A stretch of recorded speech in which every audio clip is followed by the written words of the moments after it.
Hey everyone, Alex is here. Newsroom port 3. Let's finally start.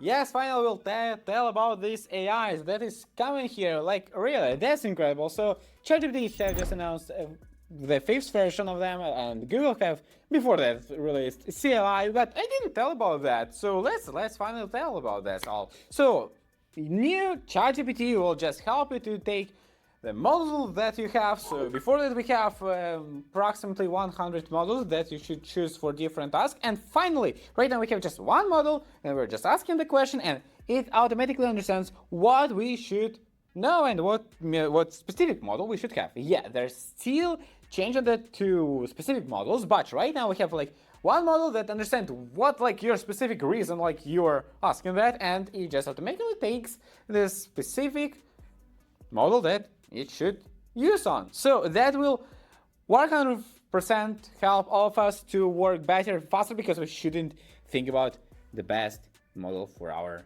task. So basically that's the scene. Also our Google, they announced Gemini CLI, and that's quite good. It's not so bad that it was before when, for example, ChatGPT announced their codex.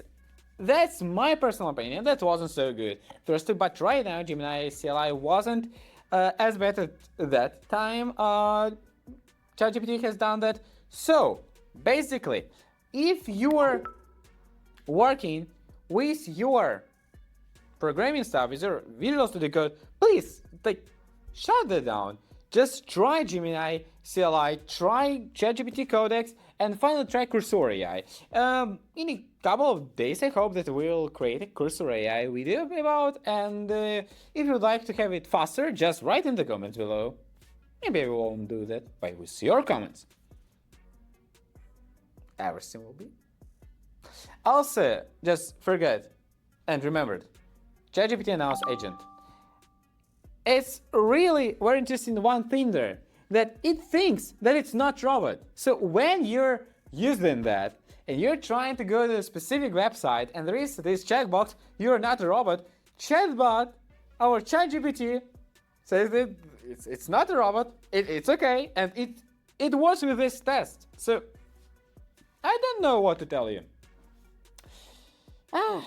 Terminator Genesis is coming back. And let's back to programming and the biggest changes. Yes, ECMAScript 2025 is here with a lot of key new features. So first one is Iterator Helpers. So basically, if previously you could only use methods like map and filter on array, with iteration helpers you can now chain these methods on any iteration, including generator functions and custom iterables. So that's when you're lazy to doing that. So finally you can do that, and it will make a much more performance in working that you won't store infinite, you'll be even working with this infinite data streaming much faster. So it will avoid creating interruptible arrays in memories. So it's just you're checking that, making the chain, and it takes in one process in one memory. And finally, you'll work with that. So that's incredible. And also with new set methods. So basically, finally, we have union, interaction section, difference, and symmetric difference. Yeah, so to easily compare and combine your sets. And really, I'm happy that JavaScript improves every year, and with such really cute things on speaking, and especially with, for example, import attributes. So for example, we can write import config from JSON, and we'll tell him that this file is JSON file, and that can avoid our security vulnerabilities and ensures the model is handled correctly, because sometimes model can work not so expected on, and also you can, for example, forget that this file is JSON and trying to work with it as a JavaScript file. So it will really help us a lot. Also, we have it's not so big thing, but also it's not bad, as RegExp.escape. So it's basically a new method for our regexps, and it automatically escapes string, so that can be safely used inside a regular expression. So that's quite, I think, useful. I don't know how often you're using regex in such things. So it's mostly, for me, it's for backend, mostly trying to use that. But when you're, for example, taking a search, and for example, this search should include like this highlighting, so of course you will be using this regex. But in any case, that's quite interesting that even we have that new methods even here. Stable decorators. Yes, finally decorators are stable here, and with feature with ECMAScript proposal. So Decorators provides a method to add annotations and alter the behavior of classes, methods, and the properties in the way. So for example, you can use a decorator to automatically log all calls to a method or to validate input to a function. So that's how it can work. And also your TypeScript 5.6, yeah, we're talking about this one, we improved the type interface for iterations. Why? Because we are using new ones, like it's automatically interacts with our ECMAScript 2025 with new methods, with chaining for map and filter. That's important for us to discover that we can use new ECMAScript and with also like new JavaScript things that are working right now. Yeah. Disload truth and knowledge checks, compile now flex expressions that will always evaluate true or false, like in an if statement. So this helps us to catch common logic errors where a developer might have forgotten to use methods or property, for example, if, and we have like rounds, brackets, and we're having expressions. So the compiler can now warn you that these will always be true and that you likely mean to use test on the regex because you just forgot to do that.